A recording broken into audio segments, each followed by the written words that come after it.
అండి ఈరోజు వీడియో వచ్చేసరికి మన మొగ్గాల మీద శారీస్ అండి. ఇవి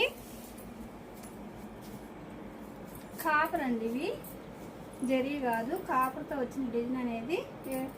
డిజైన్ కూడా కాపర్తోనే వచ్చిందండి. టూ సైడ్ బార్డర్ కూడా కాపర్తోనే వస్తుందండి. చిన్న డిజైన్ వచ్చింది.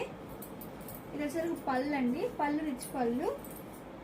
బ్లౌజ్ వచ్చేసరికి కాంట్రాస్ట్ అండి. ఇప్పుడు ఇట్లా కలర్ చేయడానికి చూపిస్తున్నాను. ఇది ఆ కలర్ కాంబినేషన్. ఇది బిస్కెట్ కలర్ అండి. బిస్కెట్ కలర్ కి లక్స్ గ్రీన్ కాంబినేషన్ అండి. ఇది ఆ కలర్ కాంబినేషన్. ఎల్లో అండి, ఎల్లోకి లక్స్ గ్రీన్ కాంబినేషన్ అండి. ఏ శారీకైనా కాపర్ డిజైన్ వచ్చిందండి. ఇదో కలర్ కాంబినేషన్, ఇదో కలర్ కాంబినేషన్, ఇదో కలర్ కాంబినేషన్ అండి. ఈ ఐడియా మీకు నచ్చినట్టయితే స్క్రీన్ షాట్ తీసి మన నెంబర్కి వాట్సాప్ చేయండి. ప్రైజ్ అనేది చెప్తాం, కొరియర్ కూడా వేస్తామండి. ఇదో కలర్ కాంబినేషన్, ఇదో కలర్ కాంబినేషన్ అండి.